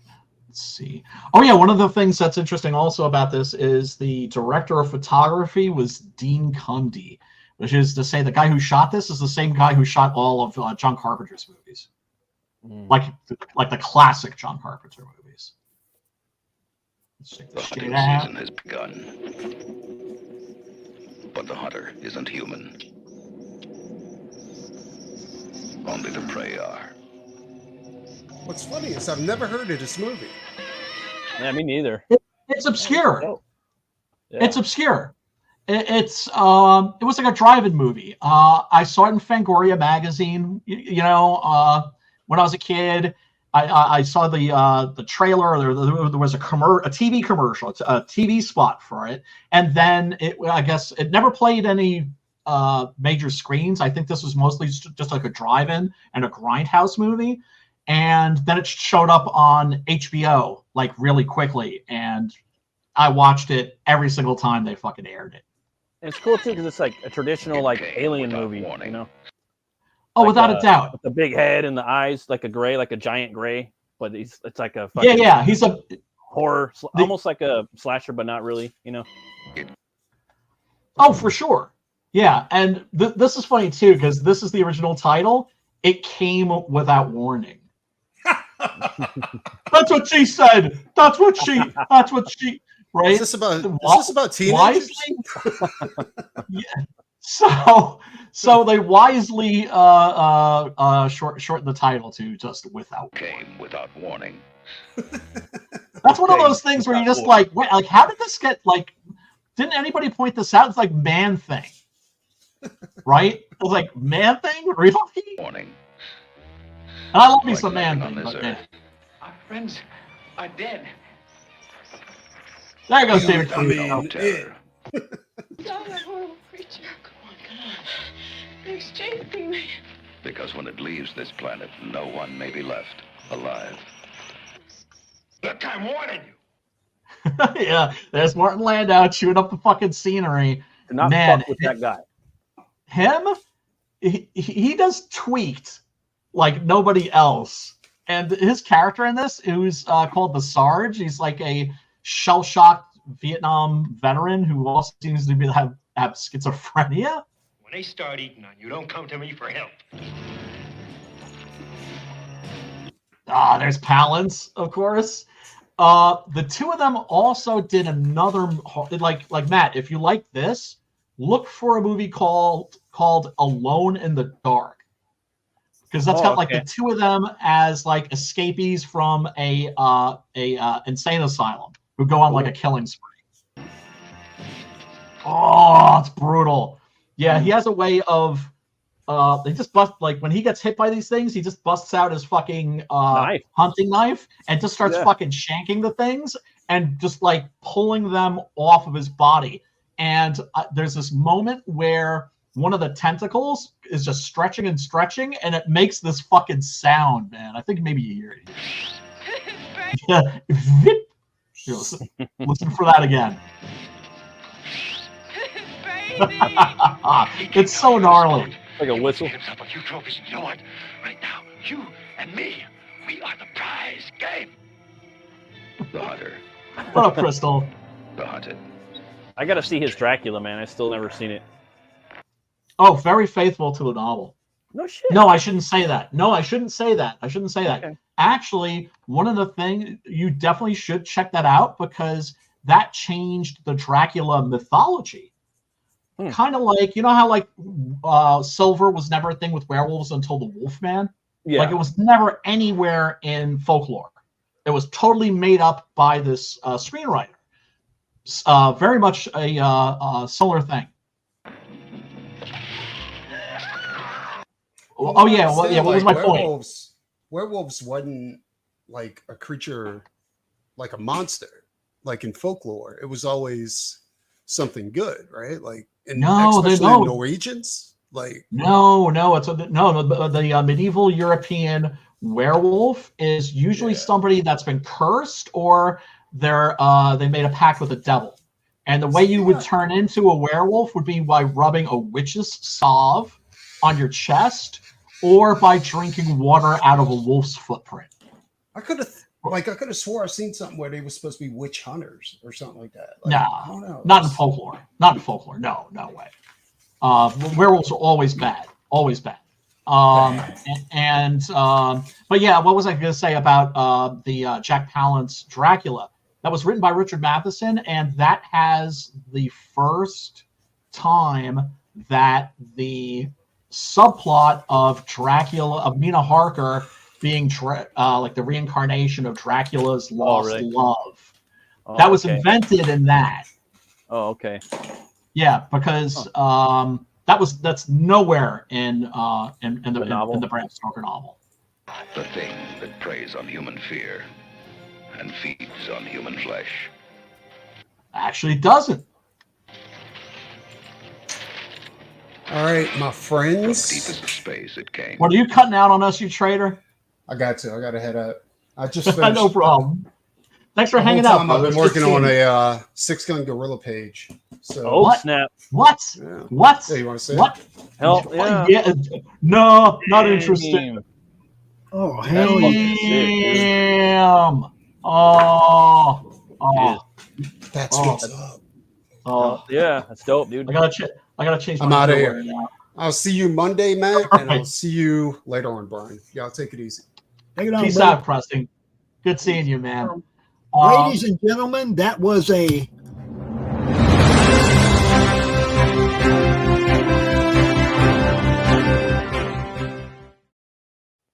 That's right. You saw it here first, damn it. That's right. Yeah, man. Oh man. Oh, I can't wait until that fucking thing is finished, man. It looks but it's just like the amount of detail he's putting into it, I'm just kind of like that was pretty, like bro. I'm like, do you want to make it that good? Do you know what I'm saying? Two horns up, right, Matt? Oh God. 2 horns up. Shit. 2 horns way up. Shit. Yeah. Oh yeah, and I forgot to mention also everybody. Pops. Did you ever grab that link for Crystal's campaign? Because we should post that. Put it in the chat at the top. You put it in the chat. Okay. Thanks, brother. That's okay. I appreciate that. That quick at my fingertips. Well, now refresh it. It's that quick at my fingertips. There it is. Ginger Lynn screwed Captain Spaulding, of course.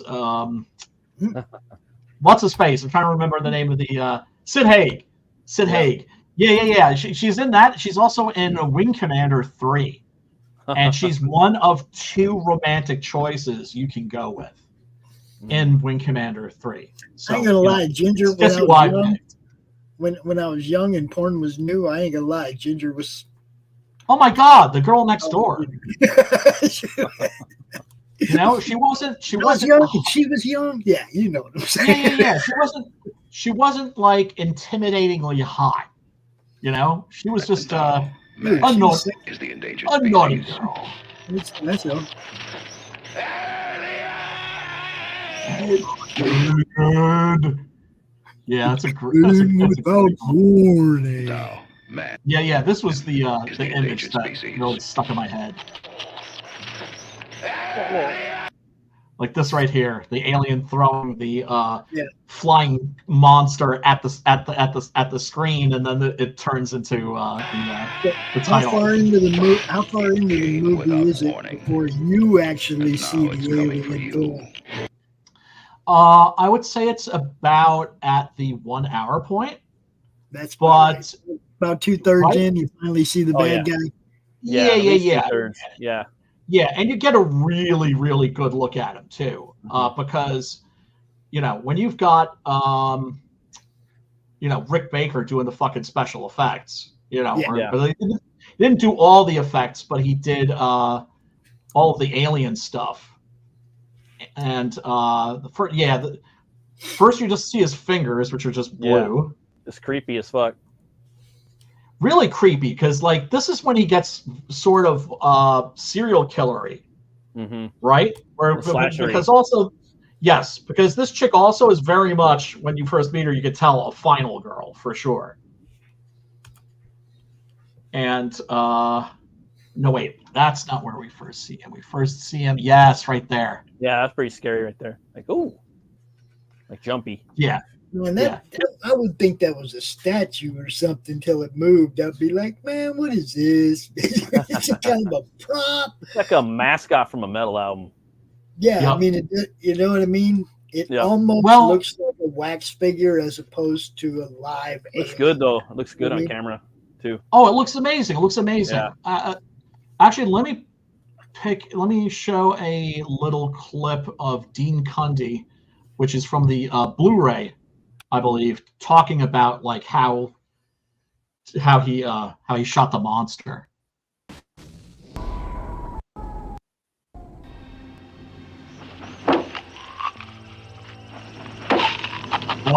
Oh, brutal. The creature was an interesting challenge because it was very well done. The makeup, everything was very, very high level of quality. Now, once again, this is Dean Cundey. This is the guy who shot all of John Carpenter's classics. But as with any creature, you don't want to show too much because imagination is so much more effective. So we went with the idea we'd try to keep him silhouetted and a shadow that passes now and then.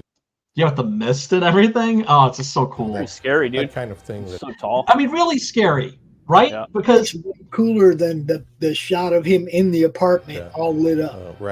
Well, yeah, because that's just a flash, right? Like because you just catch like a glimpse of him, but I just took a still, which is cheating. It's kind of like that Barlow. Right? It's kind of like that Barlow reveal, though, where it's like stark, scary, sort of in a way, you know. Oh, for sure. Like what the fuck? This big old vampire's in the middle of the kitchen. It's scary as fuck. Like, or in modern, like Insidious, where that little red demon's face pops up around the family member. Yes. You know what I mean? Yes. For sure, yeah. I mean, there's an art to shooting the monster. Gave the reveal, the creatures the reveal, ominous, presence, as opposed to being too specifically lit and too much being a character. So it was, or even like a reveal, like in like a regular place. Sometimes, you know what I mean? Choice on yes. Sometimes when you reveal like something like with Barlow, like in the kitchen of a house, you expect like the reveals to be like in a cool like setting or something. Off the cathedral or something like that, or a graveyard, or a fucking spaceship or a graveyard, but they just pop up in a like in a fucking kitchen, or a dining room, or a living room. Like, oof, I don't know. Well, that's the genius of Stephen King, right? That was the genius of Stephen King, was taking, you know, these gothic monsters, and then suddenly putting them where you wouldn't expect them, which is like, whoa, I'm safe here. This is safe in my headcanon, like, or safe in Right. my head. You know, I can't. Right. You can't come here. You have to be more like grandiose and right. epic of a reveal for this character. Exactly. And instead, he's just like literally curled up on your kitchen floor. Choice on all of our parts to handle it that way. Yeah, I don't have the Blu-ray of this, but I do have the Blu-ray rip. Have you ever listened to Hypocrisy? Hypocrisy. They're fucking dope, dude. They're like straight up alien metal, like Swedish melodic death metal, like full to the core, but they're like alien themed. From what era? From like fucking 1990 till now. And like their newest album, they shot it up into space, so like you can listen to the whole album, and it's like you're on a drone going up into space, and you're just like looking at the CD because they're like gifting it to the alien. Oh, that's so dope! Yeah, you'll fucking love them. You'll love them, dude. There is a phone app. I can't remember what it's called, but it tells you when like the International Space Station is flying overhead, and you can literally see it. I have a friend that has it. Just like you can literally see it just going right by. Oh man! And you know, it's really, really cool because it's just like you're looking up and you're seeing this what looks like a star moving. Yeah. You're just like, fuck, there's people up there. Yeah, it's like, crazy.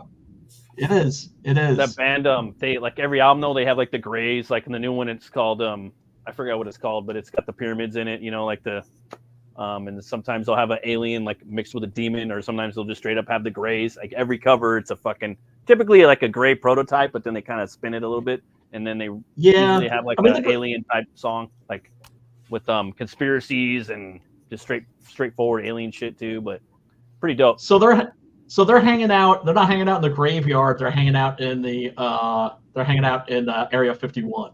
They're hanging out with that. Yeah, they're hanging out with Travis Walton. You know, that type of shit. Yeah, you know what I mean?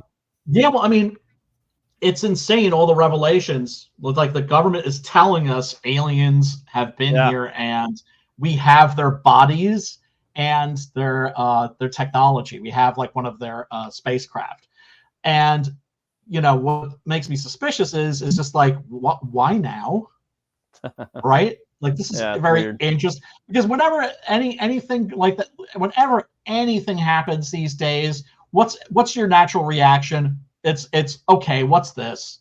Yeah. Right. What kind of new bullshit is this? And that means that they're 20 years ahead technologically. So they're just showing us 20 years ago of like, you know, they're 20 years ahead of us now, basically, like, you know, people that run this shit, you know. I mean, look, I think with the UFOs, obviously people are seeing something. I just believe that it's all terrestrial aircraft. I don't think, well, I mean, look, I would love more than, you know, I would love for there to be aliens, right? That would be fucking dope. I mean, it would be, I mean, obviously the first thing you would want to do is know, okay, what do they look like, right? That would be your first question. Then the second question would be, what kind of like awesome technology do they have? And the third question would be, what is their art like? What is their art? Oh, or their music? Yeah, right. I'll say like, what the fuck do you guys want? That would be my question. But no, of course, I never thought about that though. Their art and their music would be pretty cool. Yeah, because imagine that are you art ready to have from your mind another blown, world. like quite literally. No. Well, I mean, just you know, like how exciting would that be? Because also you'd want to know, okay, what is their heart like? Like what right? Like what are they like inside? Right? Oh, yeah. How would you find hearts, that out? You know, look at 2 brains. You know what I mean? You never know. Yeah, no, I mean like on a spiritual level. Oh, right. That's like, do they have a religion or you know? I mean, just like so much shit from a completely like there was a story. I think it was Gustave Doré maybe. He was like in Europe when the Aztec art was making its way to Europe for the first time. And evidently when he saw this shit, he was like hopping up and down for joy because he was like, this doesn't look like art from another country. This looks like art from another planet. Right. Right. So then that makes you wonder, what would art from another planet exactly be like? Yeah. Once again, it's just like the truly alien. That's the thing that, science fiction authors and horror writers have been trying to create, for as long as science fiction has been around. But this is basically, I think, a very much a 50s style. Yeah, totally. Yeah, like the Thing, Monster from Outer Space. Okay, yeah, or a little bit of Day the Earth Stood Still, but not really, because it's not like that epic. But the way he kind of moves, like kind of comes down, very he's pretty scary too. Once he starts coming at Palance, he's just like there's nothing that could stop him. You know what I mean? And you really don't know. Like maybe he's fucking weak. Maybe his shit's weak sauce. Maybe fucking Jack Palance could take him out. We don't know. Well, sometimes you don't know with these aliens. He gets shot, right? But he just like right. Like and he's what looks like either apple juice or urine comes spraying out, and he kind of just looks at it, and he just puts his hand there, and it stops. Yeah. So it was basically him going. Yeah, that was pretty cool. I did like he's that. Obviously the ending was pretty. It delivered. I thought. You know what I mean? Right. Yeah, and I think for the way it was set up, like the gentleman was saying in the interview, less is more. You gotta have that slow build, the slow brood. And then if you got fucking Rick Baker too, it's just gonna make the movie even better. Kind of like exactly what they did with An American Werewolf in London. They didn't show the dog till the end. Oh my God! Yeah, man. I remember seeing that. Well, I mean, what I love about the werewolf in An American Werewolf in London is that it's such an original design. Yeah. Right?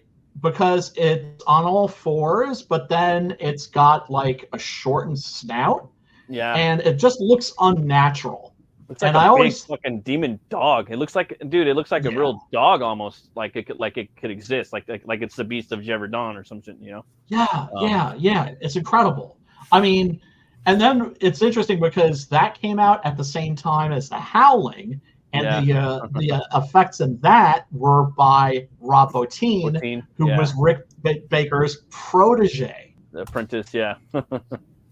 Yeah, right? That one's my favorite. I like The Howling like leagues more, and I love An American Werewolf. It's like, but I just like The Howling more. Oh, it's great, but The Howling is far and away my favorite of the two, and I also think that the transformation scene in that is better because it's scarier. It's fucking scary, yeah. And those wolves, horrifying. They look like demon wolves. You know what I mean? Like Wile E. Coyote. Yeah. With the big ears. Yeah, like everything. Yeah. Yeah. So I mean, this is the ending of this totally delivers. If you were like a 13-year-old kid, or something like that, 12 years old. Yeah. And then like when he's doing the first person view, like when he's or just like walking around and it's during the middle of the day, you know what I mean? It looks like it was shot where it kind of they did that first Bigfoot sighting. It's like that woodland kind of like weird area, probably somewhere in California, off outskirts of LA somewhere. Like up in the hills, I think. Up in the hills or something. It's what I got out of it. But because they said it was like the mountains, right?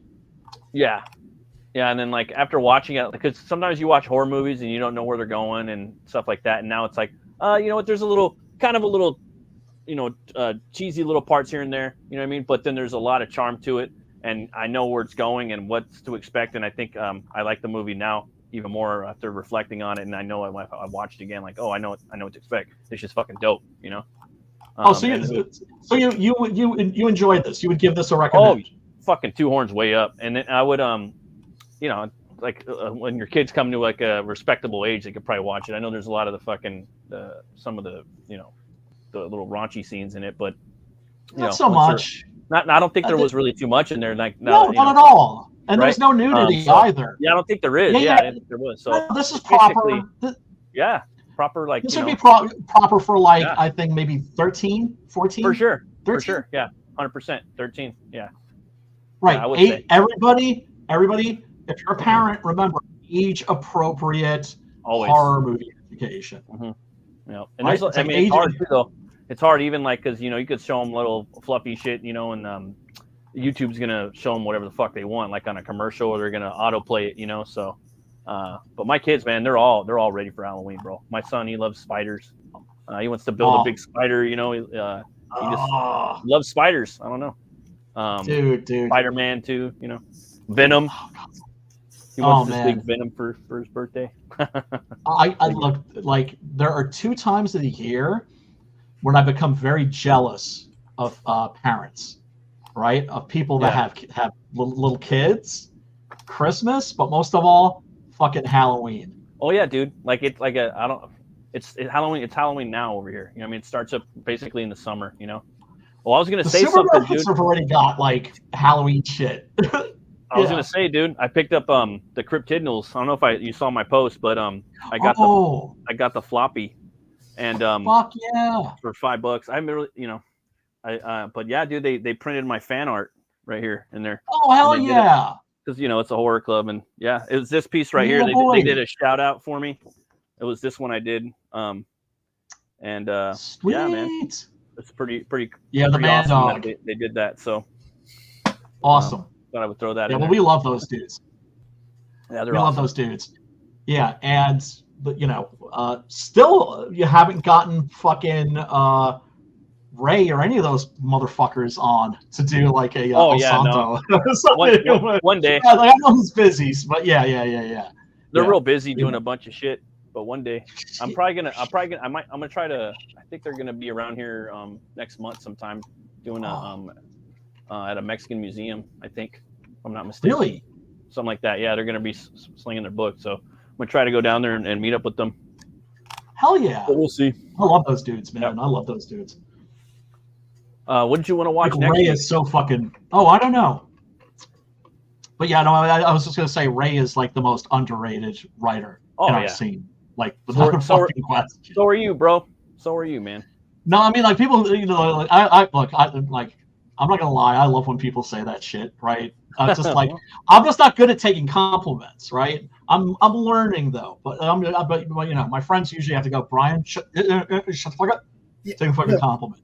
Never argue with your fans. If your fans say they like you, don't give them a reason not to. Yeah, no, I know. I'm just very Japanese about that shit. You know what I mean? Like the way the Japanese handle that shit is like the way when somebody gives you a compliment, you go, oh no. Yeah, I don't take compliments like either.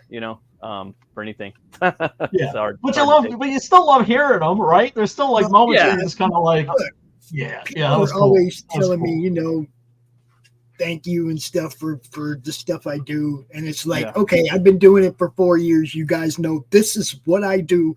You don't got to say thank you every stinking time I share your thing. I say thank you like a lot to people sometimes. I mean, it's just part of my thing, and like. Some people are like, "Shut the fuck up, Matt Burke," But it's just kind of. I mean, I don't know. It's hard to.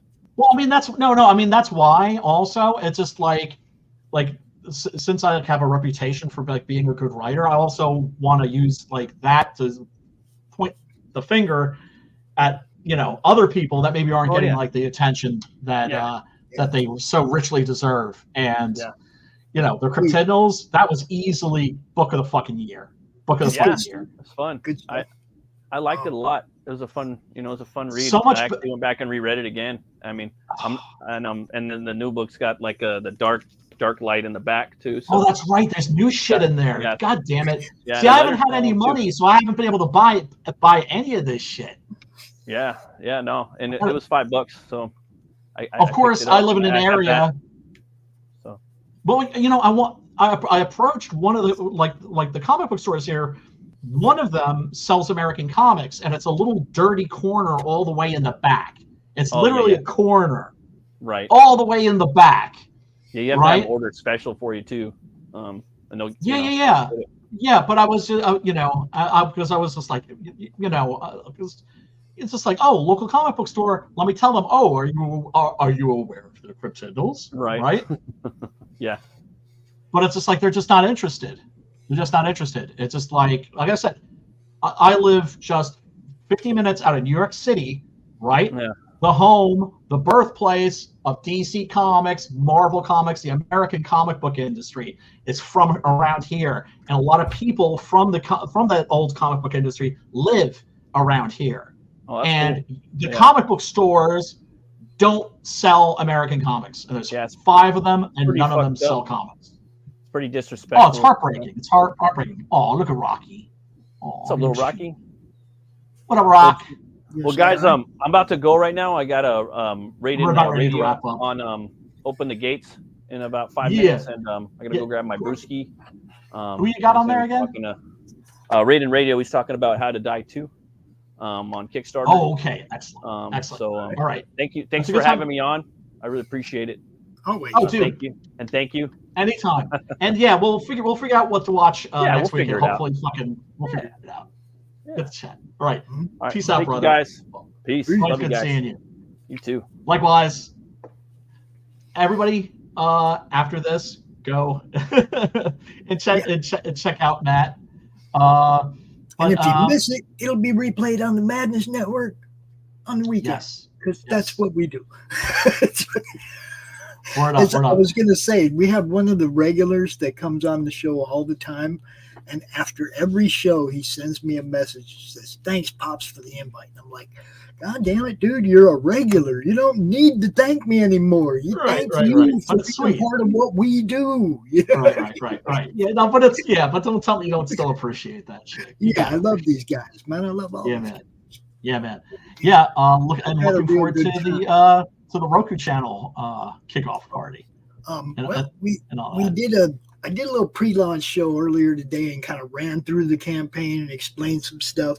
But now, if you watch that, you had to forgive me because there's a new tier that popped up there that wasn't there before, and that will be the Two-Fisted Comics PDF tier, 6-gun gorilla 1 through 6. Yeah. All right, and there's also there's 32 PDFs altogether, separated in different tiers. But if you want them all, if you want all 32 PDFs that'll be available on this campaign, $80. And you're donating to help us build the Roku. Okay. We're not necessarily trying to sell comics, but these people have all been cool enough to donate comics to help us raise the money. Okay, so we picked a common price of $5 per comic on all the tiers. Okay, on all the PDFs, on all the tiers. We didn't separate them in any way. It's $5 for each one. But if you want them all, you get a really decent break on that. So, yeah, man, for sure. Like mega value pack, and also, fuck YouTube. Okay, fuck YouTube because they're making life impossible for us. They're making life impossible for streamers in general. It's election year coming up. They're going to double down with that shit. We got a Roku channel. We can just say whatever we fucking want and not have to worry about all through next year. All through next year when everything else is on lockdown, shut down, right? We'll be able to do what we want. Okay. Now these are all the different companies and small press publishers that are putting tiers up of their own. Obviously, Brian, we got a tier from Earth Dog Studios, Committed Comics, Omen Comics, Revelation Comics. I mean, I think I did that wrong. I better fix that. Revelation Comics. Okay, I said it right. I just spelt it wrong. I'm gonna have to fix that one. Silverline Comics, as well as one tier that's just number ones from various Madness people, like Max DeVille put Human Hunters number 1, Carissa's Redemption number 1, Laurie's Path of the Pale Rider number 1, just a collection of number 1s. So, because, hey, some people haven't caught on to those yet. We're going to give you a chance to help us build the network at the same time as get yourself some PDFs, some good stuff. Good shit. There's other things too. Okay, Drunk 3PO, right? Yes, of course. J. David. Yeah, he donated 2 signed books. Oh, nice. The Achromatic Chronicles Blue. He donated 2 signed books. All right. Cindy Koepp's making 5 little crochet croms. Nice. Okay, so we got some crochet croms. We got people doing sketch cards. Doc and Rich, Romo and Dal, the guy who drew the Still Token comics, he's going to do sketch cards for us too. Nice. We got some good stretch goals, man. We'll have a card set as a first stretch goal. Doc's going to do the first Crom Ashcan, the first story that was ever written for Crom that would have been at the beginning of the anthology. He's going to go ahead and put that together anyway. Now, some people have seen some of the art from this because we were talking about it a year ago, obviously, but nobody ever knew the end. It's got a very surprise ending, and you guys are going to love it. So the Doc Blalock Ashcan will be available at the second stretch goal. Third stretch goal is going to be a Madness challenge coin or actual badge. I haven't decided yet, but it's going to be a badge or a coin that says I helped build the madness on one side if it's the coin, and the Roku logo on the other side if it's a coin. If it's a badge, it's just going to say I helped build the madness, and it'll be an actual badge that you can pin on your shit. Yeah, man. Because folks, we need to start building new shit and alternative shit. Luke, of course, started FundMyComic.com. Think of this. Should we go ahead and build our own shit? Should we go ahead and show cooperation with that too? Look at this. I sent yeah. our logo to Luke, and Luke sent it back with the little Fund My Comic book in his hand. Check that out. Fuck yeah. Is that cool? There it is. This is cooperation, people. This is what we do. We get together, Yep. we build, we push, we grow. All right. Yes. And not everybody necessarily gets along with everybody, right? No. But we're all, because that's the thing is we all retain our own shit. We all retain our own identity. We're just mobbing up, right? And we're mobbing up. The big boys have mobbed up. It's time for us smaller creators to mob up too. One of the things that the people have to understand too, when we're out here, when we're doing like public beef, both sides are losing potential fans and customers. Yes. Don't do public beef.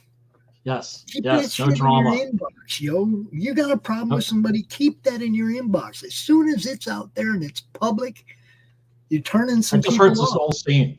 Yep. It just hurts the scene. And we don't need more. We don't need negative shit. Right, and we've got enough shit. I've been guilty of it in the past too, right? But no, you notice since I started trying to build this network, I've opened myself up to, hey, if I put this tier out and somebody I don't particularly get along with decides to bring their show to the network, they're paying to be part of this. There's like maybe one guy I'd shut the door on. Right. Maybe one. There's always that one. There's always that one. But I mean, he's like one of them people that just goes for the hate crowd. Yeah, that is a crowd. That is a crowd. When you attack everybody online all the time, yes, you're probably not gonna have a show anybody fucking watches anyway. No, I mean, you don't want to be hanging out with shit stirrers to begin with, right? Because if you hang out with shit stirrers, it's like hanging out with somebody you don't want to go bar hopping with a guy that's always trying to start fights. I mean, there's people like that I haven't talked to in a long time. Like, let me just throw it out there. Larry from Niobe Comics. If he wants to bring his gaming show to the network, bring it. I'm not going to be over here overseeing everybody's show. You see what I'm saying? It's your show, bro. I might not even have time to be out here as much with you as I do normally, right? I mean, I'll be running a whole network. I won't be just playing around anymore. This shit will be real. Yeah. YouTube, I've been playing around. It was a beta test. It was, let's see how many people will provide consistent content.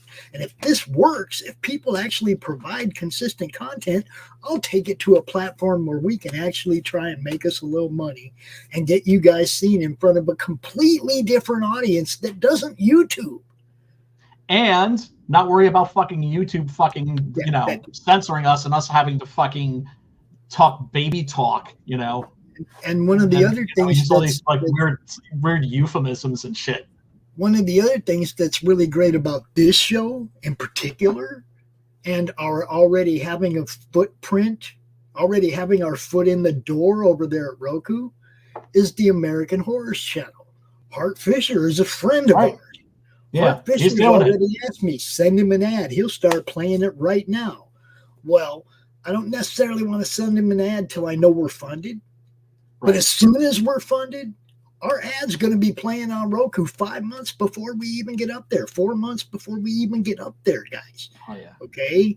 On the American Horrors channel. We'll be highlighting this show because that will draw them over to look at our channel too. Do you see what I'm saying? Yep. We all grab each other's audiences, and you're not necessarily going to like everything that's on there, but you're going to find something. Everyone's going to find something that they're going to like. It'll be like Netflix. It'll be like a view on demand. Yeah. It's like all this different stuff you can watch, and you have a playlist of the whole, like you can binge watch every one of these horror movie clubs that you've done. You can even upload the other ones that were before you were. Oh yeah, for sure. We can put all your horror movie clubs up on the Roku. You're already part of the network. See? So all your stuff goes up, everything you want. I mean, there's some I'd like to burn. That's the great part of it. Okay. Yeah, I can pick and choose. And the other great part of it is now we don't have to try and strip something off of YouTube, right? Right. That's all been chopped up. We can take it right out the StreamYard and load it with no cuts, no black screens, none of that, right up to Roku. You see what I'm saying? I'm with that fucking program, dude. I don't have to go strip it off to YouTube. I'll just be able to take it right out the StreamYard. That's the other thing, people. If you bring your show here, we provide, like to Brian and everybody else, professional StreamYard, a studio for you to broadcast out of that takes you to 8 different destinations. When you do your show live, you can still come into the studio, do your show live, and then we just put it on Roku. Yeah, man. Upload to Roku. Yeah, baby. Yeah. So, I was gonna say We're launching Saturday at 8 p.m. We'll be out here earlier in the day. We'll be talking about it all day. Anybody's welcome to come out, ask questions. By all means, please come out and ask questions. Max Devill, the guy who built Hart Fisher's American Horrors channel, is the developer of this channel. We already know it's going to work. We're not worried about it. Okay, we're working. Yeah, the technical difficulties will not be there. Max has built 6 of these channels. It's not like he doesn't know what he's doing. He's going to teach me how to do uploads and shit, so that next year I can take over when his year of maintenance is up. That's the other thing. It's going up for a year, guys. It's not going up for a month, and we're crossing our fingers. We're financing it for the whole year, so we'll have a whole year to promote and make it grow. And as long as it's bringing in enough income to pay for itself, 2025, 2026, 2027, we just keep going. So content, the more content there is there, the more chance somebody's going to get stuck. Right, Brian? Yeah, man. Yeah. How often you get stuck on a streaming service just trying to find something to watch? Because there's so much to choose from, right? You just click, one thing after another. That's how I want this to be, where there's so much to look at that people get stuck there. Yeah, man. Hell yeah. I'm ready to go. I'm ready to do this. Yeah, man. No, that's good. You're champing at the bit. Yeah. Dude, I am going to go hang out with Matt.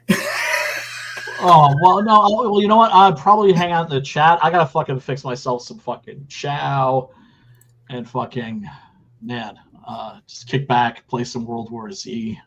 But yeah, let me. The movie sucks. The video game's a lot of fun.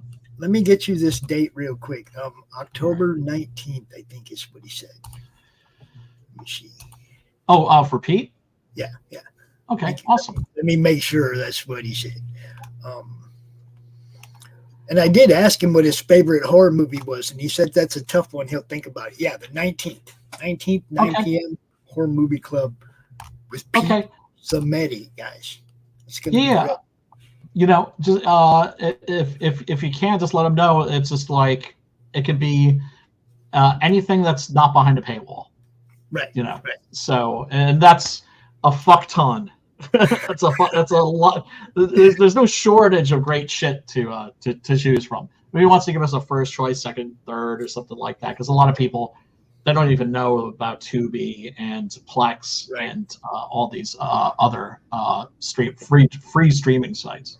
But anyway, we're talking about King Cryptid, so we'll probably pick some kind of a cryptid movie. What do you think? Oh yeah, duh, yeah. Yes. I got one I'm thinking about.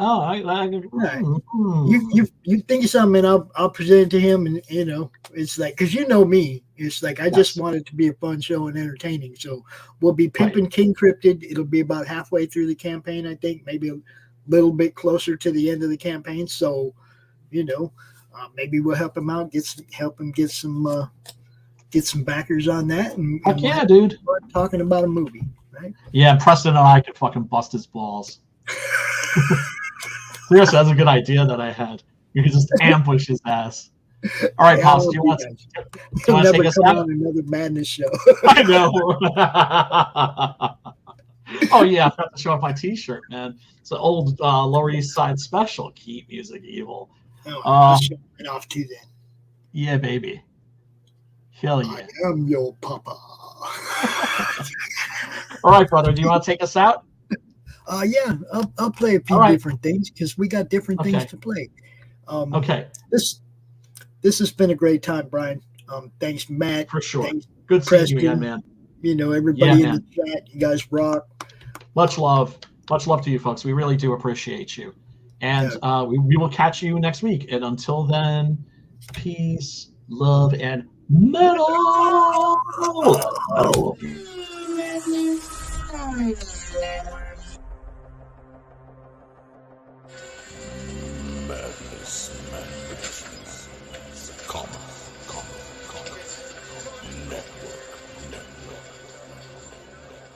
Yo, everybody, it's me, Pops Van Zant from the Madness Comic Network, and I want you to have a heads up and look out for our sign-up page for the Roku campaign on Kickstarter. We're going to be trying to get the funding to get the Roku channel set up for people like that guy, the guy who's recording this, can get his show up there on Roku and start getting monetization today. So check us out, sign up, be ready. Peace.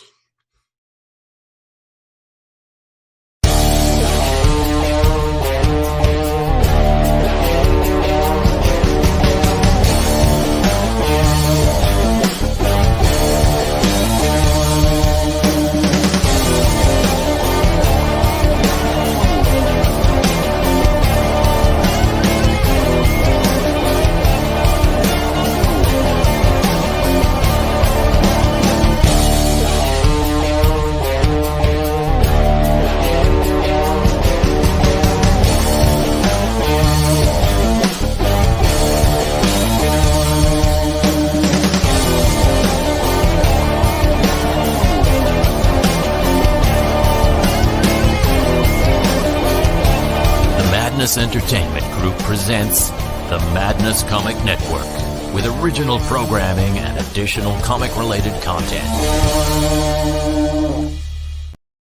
Comic Books for Kids provides comic books to kids in hospitals and cancer centers across the U.S. It's a place where we can all work together to make sure every child has a comic book. 100% of all proceeds go towards the kids. It's about making a difference, and while they're in the hospital, allowing them to fly like a superhero, battle dragons, or rescue teddy bears. We are in every state in the country and now support over 160 hospitals. Every month, we add more. Visit cb4k.org.